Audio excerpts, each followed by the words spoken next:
Okay, so I thought I would do some editing here to let you know what that process looks like for me. And I'm going to keep it as simple as possible, even though I know some of you already have a lot of editing experience and you probably want to learn a little bit more.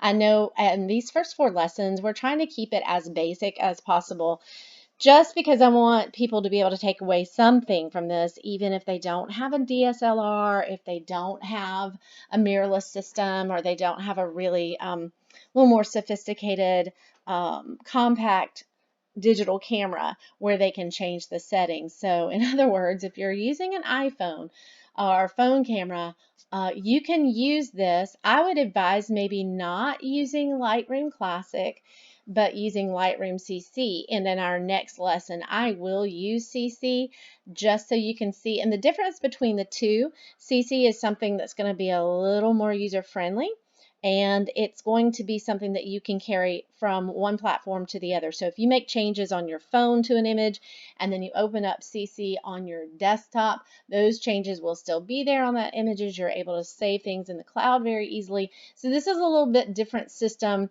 It's one I've been using for several years. I don't know. I'm going to say 12 at least.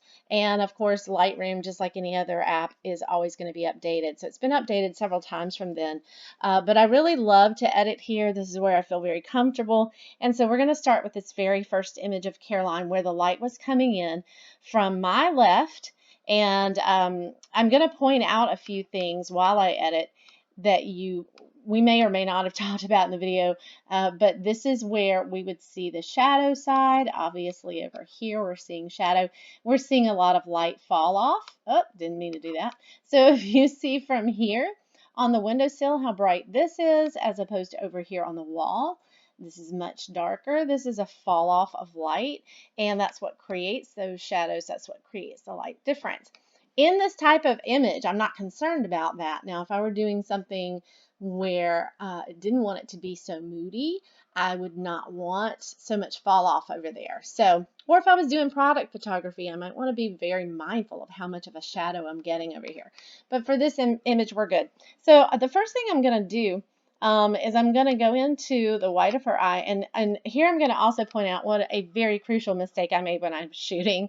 And I do this a lot. And it's just because sometimes I'm thinking ahead instead of thinking in the moment, what do I need to change? So if you look over here, you see where I shot. I used an 8000 ISO. That was really dumb for an indoor shot. I did not need to use an ISO that high. We are going to talk about why later. Just kind of bookmark that in your brain. So ignore the fact that there is a lot of grain in this image. That is my fault. In our outdoor image, that's not the case. So anyway, I'm going to take a white balance from the white of Caroline's eye here. This is a really good place to take a white balance, and you will see I took the eyedropper over here. What WB stands for white balance.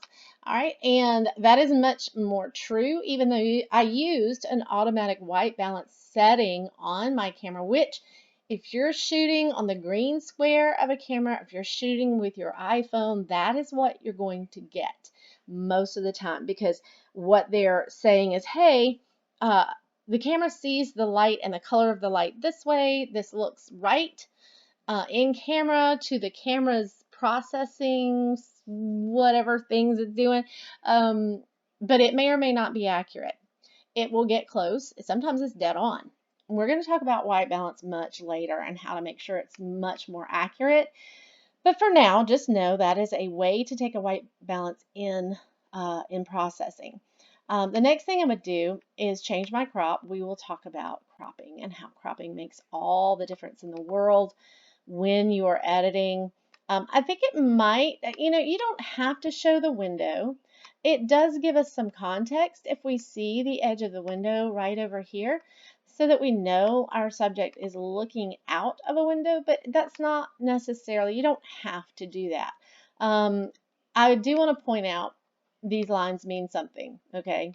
When we talk about composition, we'll get into these lines, but these definitely mean something. There's a reason I am lining her up the way I'm lining her up with those lines. So I think, I'm okay with this right here. I've knocked out that other curtain. just because I feel like it's not necessary. It's probably pulling our focus just a little bit. Now, had I wanted to go up in a little bit tighter in this crop, obviously I could do that, just like that. Being careful to make sure I'm not cutting off some weird, making that crop in some weird places, like, maybe that's odd.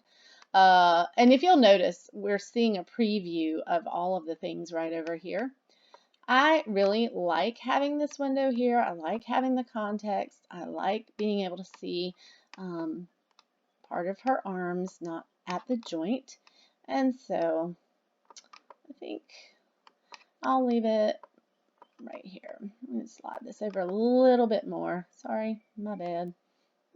Let's make that a little bigger. I really want these lines to be here. Okay, I'm pretty happy with that. So there's our crop tool. Now, remember I mentioned all the noise. I'm going to get rid of that. I'm going to go down here to noise reduction. Now, I say I'm getting rid of it. I'm not getting rid of a ton of it. Noise is noise. It is one of the things you have to learn to live with if you're using high ISO numbers. For now, I'm not going to stress about it. We'll just get some of that out. And you can see that is much smoother than it was before. I'm going to go in where you can see a before and after on a close-up. So much better, right? Right. Okay. Let's back out. We can see our whole thing. Now, I love the moodiness of this shot, and a lot of times when I get a moody shot like this, I think, oh wow, let's convert that to black and white. It's going to translate very well in black and white because of this thoughtfulness, this kind of introspection, a little bit of the moodiness. Right now, I'm very happy with the highlights. I don't feel like anything's blown out. I'm not seeing anything that looks like, oh, that could go, but we're going to pull them down just a hair, and we're going to pull our shadows down just a little bit too. We're going to punch the blacks in. Now, when I do that, you see I've lost all the detail back here in our hair. So we can always fix that here, kind of balance that out a little bit. And now the last thing I'm going to do is add some clarity. This is just going to tighten everything up, especially when I have noise. That's one of the things that I kind of like to get rid of. Now, if this were a man, an older man or an athlete or someone we really wanted to show some edge to, I would probably bring up texture. That is not the nicest thing to do to a female. Although Caroline with her beautiful skin can get away with it. Somebody like me, not so much. It would be a disaster. So we're not going to put any texture in the shot. A lot of times you could actually put in some, push your clarity down and give it that really kind of dreamy look. There's nothing wrong with that look either. It depends on what you're looking for. This dehaze is just going to boost our contrast a little bit. If this had been taken and there was fog in the room for whatever reason, we could get rid of some of that foggy effect. So all I did was go from color to black and white in this. Now, I have a bazillion presets over here, and sometimes I use them, sometimes I don't. The only other thing that I might do to this is add a vignette, and this is going to darken the edges in kind of a circular pattern, and I like that. Okay, so let's go from our beginning shot to our finished product. And there's really nothing wrong with this in color. We could have continued to edit in color, but just because of what I felt, the way it was speaking to me as a black and white, I like that a little better. So we're going to keep that right there. All right, let's move on to this next one. Actually, let's go to this one's so similar. We'll stick with this one. We're going to edit this one in color, even though there again it's something I feel like would translate very well as a black and white image. I am going to crop in a little differently here. There we go. Now this is something we didn't show in the video. I just switched so that light was coming in on a different side.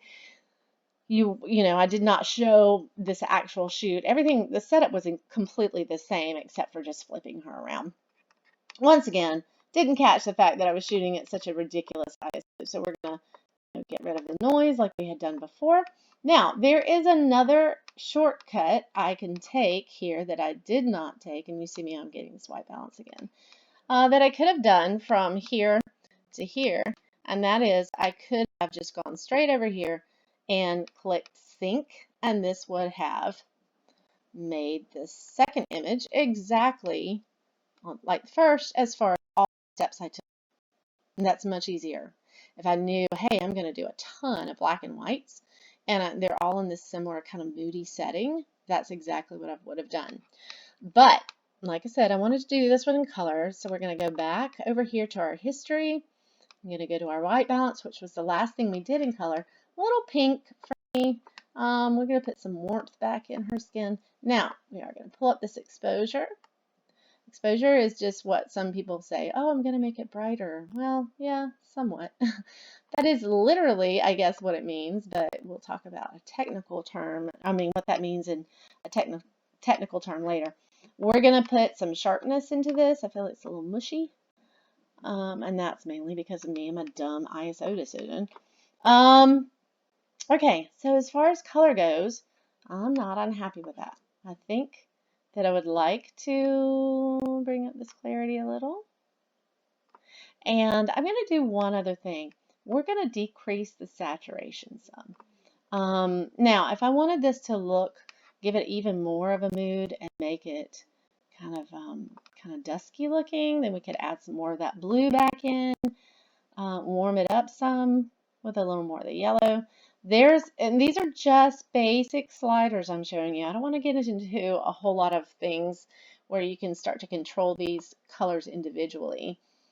This is just color temperature we're messing with right here. All right, and so we desaturated a little bit to give it just a little more of a maybe faded look.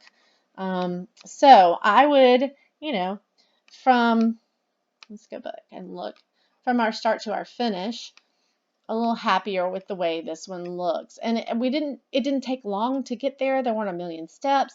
It's just tweaking things to make them look a little more in line with where I wanted this image to go. Now we're going to start here with this outdoor shot. And let me go ahead and show you how the grain and the noise is much better on this image because I caught it by then. And let's see, yeah, 400 was where I was using, and makes for much better detail, better color, better everything. It is sometimes essential to use a high ISO number. I don't want you to think that that is a bad thing. It was just way too high for the indoor setting. I could have gotten away with a lot better than that. All right, so let's start first of all with cropping. Caroline is looking to her right. Now we can crop this way, and we'll talk, like I said, I'm trying to not get ahead of myself because we're going to talk about this in one of these first 4 lessons. But, to me it looks a little weird for her to be looking to the side where there isn't much stuff. So we can bring this crop over here and there. Some people really, really, really like symmetry, and and there's nothing wrong with symmetry. I just want you to see you have some things you can play with, and that is one reason when you shoot a little wider, you give yourself some options with cropping. Now, there's always a reason to shoot the way you want things to look as far as cropping goes. All right, so there's an option with a square, and here's your preview over here. I really am happier, it's just me and what I choose to go with it as it was shot as far as the dimensions go. This is a 2x3 or 3x2, so it's your typical 4x6 print, which would be then an 8x12 or a 16x24 as you got larger and made larger prints. All right. I'm not entirely crazy about where her wrists are falling. That's my fault for not doing a better job of that when I was shooting and paying attention to where they were. So we're just gonna, now be aware though, when you're cropping into an image like this, you're making it smaller. You are losing some ground here as far as resolution. You can make it up in other ways, but just know that. We are making a smaller image, a smaller resolution. All right, but I am happier with that. I'm going to straighten this just a little bit along that line. There's a couple of ways to do this, but I'm paying attention to this line right here. And when I'm cropping and when I'm straightening, that's really, and if you see what I did, all I'm doing is waiting until that little curve appears up there in the corner, and I can rotate this crop box how I want. There's another way to crop in Lightroom. This is just the way I do it all the time. All right, I'm a little happier with that. So I really like this in color. We are going to adjust that just a tiny bit. It's a little blue looking, I think. Let's go up here. You know, camera might have got it wrong. Right. Let's go back to where the camera had it. I think I'm happier with that. Okay. Let's pull this exposure up. Now, I am paying attention to something as far as exposure. I will illuminate that later. I just want you to see these sliders now. There we go. Let's push that clarity down some. Nice thing to do for a female. And let's boost our whites. Okay. Very, very simple little edit there that just took us from being a little dull. And when I say dull, I mean, you just see there's not as much punch in the skin. There's not, as much light going on back here. So if we change that just the tiniest bit, we can get a better result. In my opinion, I like that better. Let me just show you, because like I said, I don't use a lot. I have a million presets, and I will use them when I feel like it's the right time. Some of them I'm very familiar with. Some of them I'm like, I don't know what that means. I have no clue what that means. They have weird names. They really do. But let's just kind of scroll down these Ethereal by Presetify. And you can pick up presets on Etsy. You can pick them up in the Adobe store. I mean, they're just kind of all over the place. Some of them are free. Be careful about things that you download that are free. You just never know. So you see, every time I scroll down to a new one, I get a different result. And then I can go over here and get rid of them all. So let's say, I kind of want to give this an old film look, or a film. And here are all of these. These are, believe it or not, these are films I used to shoot with when I was shooting film. They have great memories for me. But portrait is one of those things, as photographers felt like it had this beautiful skin tone to it. So we would use portrait a lot. And then this would, a little less saturation. There's a reason for that. The VC was always going to boost those colors just a little bit more. Pardon, it's not coronavirus, I promise. And then let's see. Even if it was, y'all wouldn't care. You're just watching on video. Let's see. So let's go back up to my right here. I really like that. And that does give it a little more vintage look. Ugh. It pains me to say that things are vintage from 1989, but they truly are. So this is where we started, and this is where our preset took us with some of our editing. And that's, what, we're just going to leave it like that, because I want you to see that presets do give a specific mood and a specific feeling to an image. So the only one we did not work on was this one. I think I'll save it for later, but I did want you to pay attention to a couple of things. The redness, or the pink in Caroline's skin tone, is coming from, I have orange curtains in my home. I know some of you think that's insane, but I do. And so that's putting a color cast on her face. So just be aware that the colors that are in the room where you're shooting are always going to influence your subject. So I just wanted to point that out. I'm looking at this one thing, and I really don't like the fact that I desaturated that. Let's get back to just the full image. And it just looks a little sickly. So we're going to pull that saturation back up just a little bit. And let's open up those shadows a little more. Take those blacks down to make her a little nice and contrasty. That I'm happier with. Okay, so I know that was fast. I know that your head is spinning.